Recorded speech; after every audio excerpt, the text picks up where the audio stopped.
Hello bachon, let us read this question. So the question says in an experiment on photoelectric emission. तो photoelectric emission के experiment में following observation were made.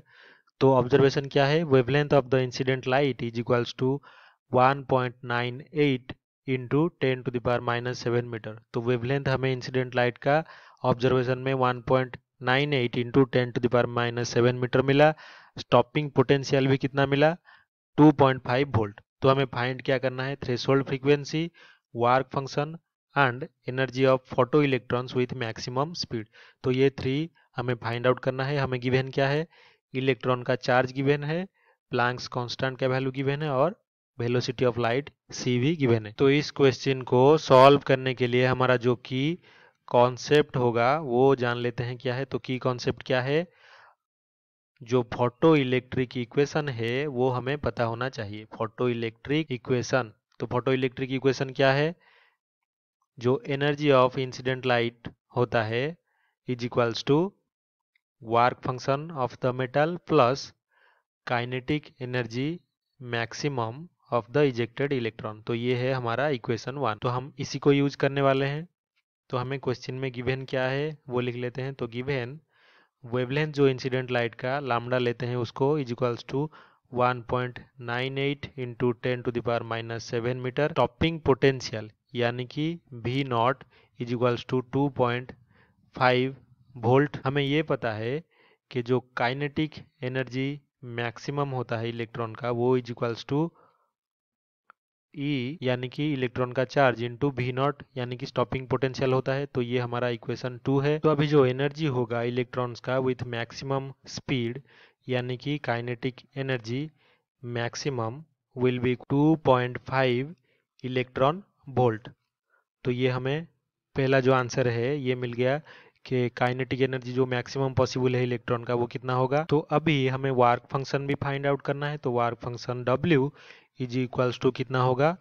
E minus kinetic energy maximum जो possible है. तो E की जगह पे हम लिख सकते हैं HC डिवाइडेड बाई लैम्डा. तो इससे माइनस करना है कितना? काइनेटिक एनर्जी जो मैक्सिमम है 2.5 इलेक्ट्रॉन वोल्ट. तो अभी W जो होगा इज इक्वल्स टू HC की जगह पे हम पुट कर सकते हैं जो प्लैंक्स कांस्टेंट है 6.6 into 10 to the power minus 34 into velocity of light 3 into 10 to the power 8 divided by lambda जो कि हमें गिवन है 1.98 into 10 to the power minus 7 और इससे सब्सट्रैक्ट करना है 2.5 इलेक्ट्रॉन वोल्ट. तो इसको कैलकुलेट करने पर जो वर्क फंक्शन W है वो इज इक्वल्स टू हो जाएगा 3.76 इलेक्ट्रॉन वोल्ट. तो अभी एक और चीज भी हमें फाइंड आउट करना है. Threshold frequency. Threshold frequency. तो थ्रेशोल्ड फ्रीक्वेंसी को हम न्यू नॉट ले सकते हैं. तो न्यू नॉट वार्प फंक्शन के साथ कैसे रिलेटेड होगा? तो W अगर वार्प फंक्शन हुआ तो ये is equals to H into nu naught होगा. तो इससे न्यू नॉट हम लिख सकते हैं वार्क फंक्शन डिवाइडेड बाई H. तो वार्क फंक्शन हमने फाइंड आउट किया है 3.76 इलेक्ट्रॉन वोल्ट. तो इससे डिवाइड करना है जो प्लैंक्स कांस्टेंट H है. तो अभी हमारा nu naught will be equals to 3.76 into 1.6 into 10 to the power minus 19 joule into second divided by h कितना है 6.6 into 10 to the power minus 34 joule into second. तो जो न्यू नॉट है is equals to 9.1 into 10 to the power 14 hertz. तो यही हमारे final answer हो गए.